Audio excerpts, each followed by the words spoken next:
ஆகாஷ்வாணி.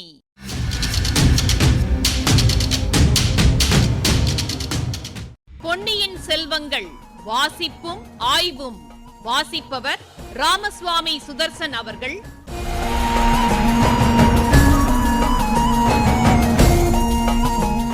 மகாராஜாதிராஜ ராஜகம்பீர ராஜமார்த்தாண்ட ராஜகுலோத்துங்க ராஜகுலதிலக ஈரேழு 14 லோகத்தின் அதிபதி பாரா.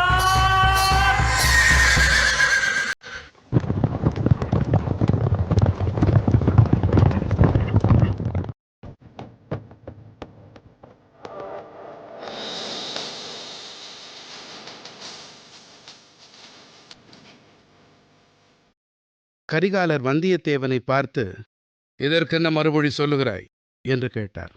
ஐயா, நான் இவருடைய கேள்விக்கு மறுமொழி சொல்வதற்கு முன்னால் இவர் ஒரு கேள்விக்கு விடை சொல்லட்டும். பொன்னியின் செல்வரை இலங்கையிலிருந்து இவர்தான் தம்முடைய கப்பலில் அழைத்து கொண்டு புறப்பட்டார். முதன் மந்திரி அனிருத்தரும் சேனாதிபதி பூதி விக்ரமகேசரியும் இலங்கையிலேயே இருக்கும்படி பொன்னியின் செல்வரை கேட்டுக்கொண்டார்கள். ஆயினும் தமையன் கட்டளையை பெரிதா மதித்து இளவரசர் இவருடைய கப்பலில் ஏறி கிளம்பினார். அவரை ஏன் இவர் பத்திரமாக தங்களிடம் கொண்டு வந்து சேர்க்கவில்லை? நடுக்கடலில் பொன்னியின் செல்வர் குதித்தபோது இவர் ஏன் பார்த்து கொண்டு நின்றார்? ஏன் இளவரசரை தடுக்கவில்லை? ஏழையும் அனாதையுமான என்னை காப்பாற்றுவதற்காக பொன்னியின் செல்வர் தம் உயிருக்கு துணிந்து இறங்கினாரே. வீர பல்லவ குலத்தின் தோன்றலாகிய இவரும் இவருடைய ஆட்களும் இளவரசரை பாதுகாப்பதற்காக ஏன் கடலில் குதிக்கவில்லை? அவரை கடல் கொண்டு போவதை வேடிக்கை என்று எண்ணி பார்த்து கொண்டு நின்றார்களா? பார்த்திபேந்திரனுடைய முகத்தில் எள்ளும் கொள்ளும் வெடித்தது. அவனுடைய கைகள் துடித்தன, உதடுகளும் துடித்தன, உடல் ஆடியது. ஐயா, இந்த மூடன் என் மீது குற்றம் சுமத்துகிறான் என்று தோன்றுகிறது. இளவரசரை நானே கொன்றுவிட்டேன் என்று கூட சொல்லுவான் போலிருக்கிறது. இதை நான் ஒரு கணமும் பொறுத்து கொண்டிருக்க மாட்டேன், முடியாது என்றான். கரிகாலன் அவனை உற்று நோக்கி, பார்த்திபா, நான் தான் சொன்னனே, என் அருமை தோழர்களாகிய நீங்கள் 3 பேரும் ஒருவரை ஒருவர் கடித்து தின்றுவிடும் நிலைக்கு வந்துவிட்டீர்கள். இதற்கெல்லாம் நான் உங்கள் பேரில் குற்றம் சொல்லவில்லை. அந்த பழுவூர் ராணியின் சக்தி அப்படிப்பட்டது என்பதை நானே உணர்ந்திருக்கிறேன். நீயும் கந்தமாறனும் குதிரை மீது ஏறிச் சென்று முன்னால் மெதுவாக போய்க் கொண்டிருங்கள்.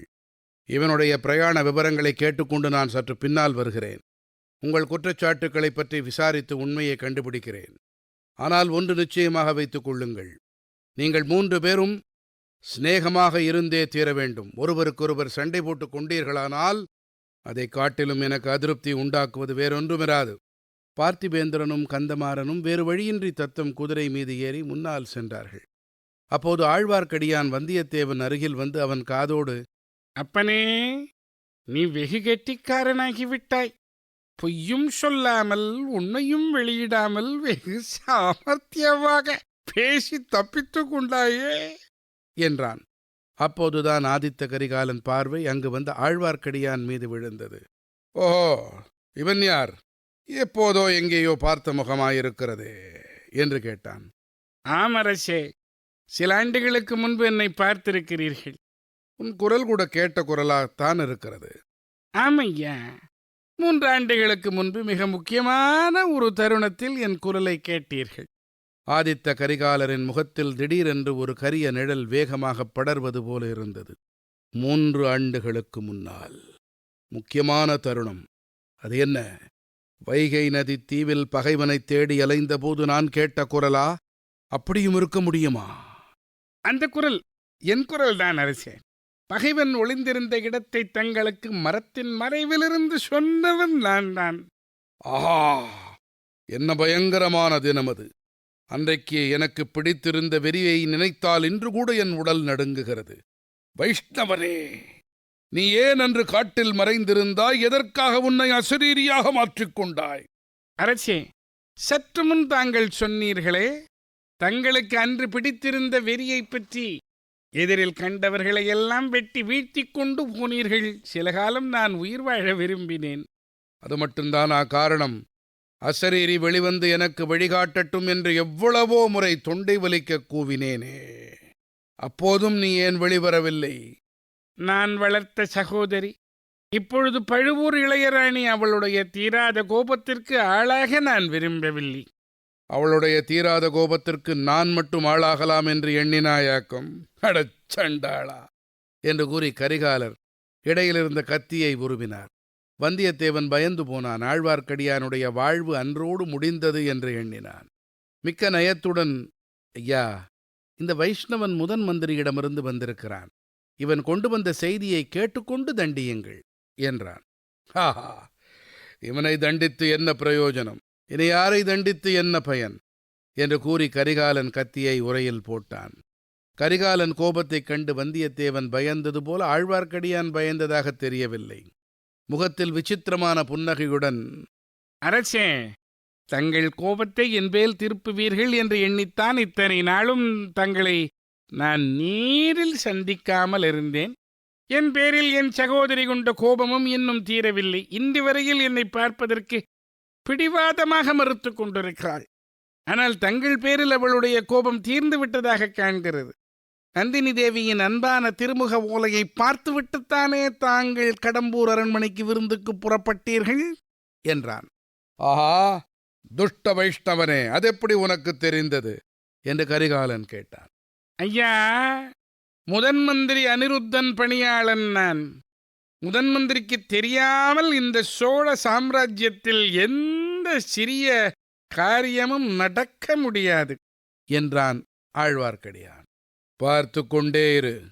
ஒரு நாள் இந்த அன்பில் அனிருத்தனையும் உன்னையும் சேர்த்து தேச பிரஷ்டம் செய்து விடுகிறேன். இப்போது இருவரும் குதிரை மீது ஏறிக்கொள்ளுங்கள். என் இரு பக்கத்திலும் வந்து கொண்டிருங்கள், பேசிக்கொண்டே போகலாம் என்றான் ஆதித்த கரிகாலன். கடம்பூர் மாளிகையின் விருந்தினர் பகுதியில் விசேஷமாக அலங்கரிக்கப்பட்டிருந்த அந்தப்புறத்து அலையில் சப்ரமஞ்சக் கட்டிலில் நந்தினி சாய்ந்து கொண்டிருந்தாள். அவளும் அன்றைக்கு மிக நன்றாக அலங்கரித்து கொண்டு விளங்கினாள். அவளுடைய முகம் என்றுமில்லாத எழிலுடன் நன்று திகழ்ந்தது. அவள் பகற்கனவு கண்டு கொண்டிருக்கிறாள் என்பது அவளுடைய பாதி மூடிய கண்களிலிருந்து தெரிந்தது. கண்களின் கரிய இமைகள் மூடித் திறக்கும் போதெல்லாம் விழிகளிலிருந்து மின்னலைப் போன்ற காந்த ஒளி கிரணங்கள் தோன்றி மறைந்து கொண்டிருந்தன. இதிலிருந்து அவள் பார்ப்பதற்கு அரை தூக்கத்தில் இருப்பதாகத் தோன்றினாலும் அவளுடைய உள்ளம் உத்வேகத்துடன் சிந்தித்துக் கொண்டிருந்தது என்பது நன்றாகப் புலனாயிற்று. இன்னும் சிறிது கூர்ந்து கவனித்துப் பார்த்தால் அவளுடைய பாதி மூடிய கண்களின் பார்வை அந்த அறையின் ஒரு பக்கத்தில் அகிர்குண்டத்திலிருந்து கிளம்பிக் கொண்டிருந்த புகைத்திரளின் மீது சென்றிருந்தது என்பதை அறியலாம். குண்டத்திலிருந்து புகை திரளாகக் கிளம்பி சுழி சுழியாக வட்டமிட்டு கொண்டு மேலே போய் சிதறி பரவி கண்ணுக்குத் தெரியாமல் மறைந்து போய்க் கொண்டிருந்தது. அந்த அகிர்புகைச் சுழிகளிலே நந்தினி என்னென்ன காட்சிகளைக் கண்டாளோ தெரியாது. திடீரென்று அவள் ஒரு பெருமூச்சு விட்டாள். அவளுடைய பவள இதழ்கள், ஆம் ஆம், நான் கண்ட கனவுகள் எல்லாம் இந்த புகைத்திரளில் தோன்றும் சுழிகளைப் போல ஒன்றுமில்லாமல் போயின. இந்த புகைத்திரளாவது அருமையான நறுமணத்தை தனக்கு பின்னால் விட்டுவிட்டு மறைகிறது. என் கனவுகள் பின்னால் விட்டு போனவையெல்லாம் வேதனையும் துன்பமும் அவதூறும் அபகீர்த்தியும் தான் என்று முணுமுணுத்தாள். அந்தச் சமயம், தேவி, தேவி, உள்ளே வரலாமா என்று மணிமேகலையின் மெல்லிய குரல் கேட்டது. வா அம்மா, வா, உன்னுடைய வீட்டில் நீ வருவதற்கு என்னை கேட்பானேன் என்றாள் நந்தினி. மணிமேகலை அந்த கதவை திறந்து கொண்டு மெல்ல நடந்துதான் வந்தாள். ஆனால் அவளுடைய முகத்தோற்றத்திலும் நடக்கும் நடையிலும் கையின் வீச்சிலும் உற்சாகம் ததும்பியபடியால் அவள் துள்ளிக் குதித்து ஆடிப்பாடிக் கொண்டு வருவதாகத் தோன்றியது. நந்தினி சிறிது நிமிர்ந்து உட்கார்ந்து கட்டிலுக்கு பக்கத்திலிருந்த தந்த பீடத்தை காட்டி அதில் மணிமேகலையை உட்காரச் சொன்னாள்.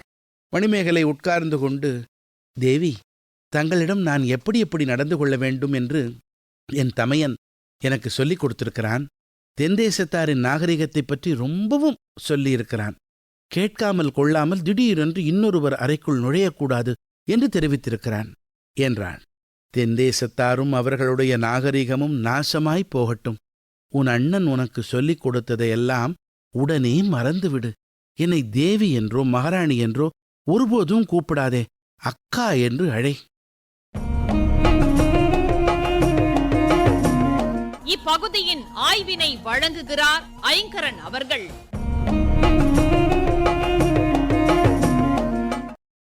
வசிஷ்டர் வாயால பிரம்மரிஷி பட்டம் பெற்றது போல இப்படி ஒரு பழமொழி உண்டு. பிரம்மனின் மானசிக புத்திரர், அதாவது மனசுல தோன்றிய ரிஷி வசிஷ்டர். அவருக்கும் விஸ்வாமித்ர ரிஷிக்கும் ரொம்ப நாளாக கடும் போட்டி இருந்துச்சு. தொடக்கத்தில் அரசராக இருந்த விஸ்வாமித்ரர் கடும் தவம் செஞ்சு வசிஷ்டரின் நிலைக்கு உயர்ந்தார். அதை பாராட்டி அவரை பிரம்ம ரிஷின்னு ஏற்றுக்கிட்டார் வசிஷ்டர். ரிஷிகளுக்கெல்லாம் மேலான நிலை மகர்ஷி, மகர்ஷிகளுக்கெல்லாம் மேலான உன்னத நிலை பிரம்ம ரிஷி என்பது. கந்தமாறனையும் பார்த்திபேந்திரனையும் கொஞ்சம் முன்னால் போக சொல்லிட்டு வந்தியத்தேவனின் பிரயாண விவரங்களை கேட்டபடி, அவன் மேலே எழுந்த குற்றச்சாட்டுகளை பற்றி விசாரித்தபடி பின்னால் வர்றதாகவும் ஆதித்த கரிகாலன் சொன்னான் அல்லவா? அவங்க நகர்ந்ததும், அப்பனே நீ ரொம்ப கெட்டிக்காரன் ஆயிட்ட, பொய்யும் சொல்லாமல் உண்மையையும் வெளியிடாமல் வெகு சாமர்த்தியமாக பேசி தப்பிச்சுக்கிட்டன்னு திருமலையப்பன் வந்தியத்தேவனை பாராட்டினது பிரம்மரிஷி பட்டம் தானே. இந்த பகுதியில் இடம்பெற்றுள்ள சில தொடர்களை கொஞ்சம் விரிவாக பார்ப்போம். தேச பிரஷ்டம், நாடு கடத்துதல், தண்டனை வகைகளில் ஒன்று. குற்றம் செய்தவரை சொந்த நாட்டிலிருந்து வெளியேற்றுவது. கல்கி அவர்களின் பார்த்திபன் கனவு புதினத்தில் சோழ இளவரசன் விக்ரமன் பல்லவ சக்கரவர்த்தி மாமல்லருக்கு பணிஞ்சு கப்பம் கட்ட மறுக்கிறான். அத்தோடு நிற்காம அவரை தன்னோட கத்திச்சண்டை போட அழைக்கிறான். அந்த வாலிபனின் இளம் பிராயத்தை முன்னிட்டு தண்டனையை தளர்த்தி தேசப்பிரஷ்ட தண்டனை விதிக்கிறார் பல்லவ பேரரசர். அதாவது தண்டனையை மீறி சொந்த நாட்டுக்குள்ளே வந்தால் கழுத்து வெட்டப்படும். நாம் கேட்டுக்கிட்டு வர இந்த நெடுங்கதை பார்த்திபன் கனவு நாவலின் தொடர்ச்சின்னு கூட சொல்லலாம். அடுத்து உத்வேகம், ஒன்றை செயற்படுத்த ஆழ்மனத்தில் ஏற்படுற எழுச்சி, தூண்டுதல். உத் என்கிற முன்னோட்டு மேலே என்கிற பொருளுடன் விரைவு என்ற பொருள் தரும் வேகம் என்ற சொல்லுடன் இணைந்து வருவது உத்வேகம். அகில் அக்விலேரியா என்கிற இனத்தைச் சேர்ந்தது. இதன் கட்டைகளை எரிச்சா நறுமணமிக்க புகை எழும். தனித்தன்மை கொண்டது இந்த நறுமணம். இந்த காரணத்தால் அகிலுக்கு பசுமை தங்கம்னு சிறப்பு பேரு உண்டு. மூர்த்தி சிறுசானாலும் கீர்த்தி பெருசுன்னு சொல்லுவாங்க இல்லையா? மூர்த்தி உருவம், உடல்; கீர்த்தி பெயர், புகழ். அபகீர்த்தி இதன் பொருள் கெட்ட பெயர். அப எதிர்மறை பொருள் தரும் முன்னோட்டு. அபகீர்த்தி இழிவான நிலை. 3 பேரை இணைக்க பார்க்குறான் ஆதித்த கரிகாலன். மணிமேகலையை வசப்படுத்தி என்ன செய்ய போறா நந்தினி?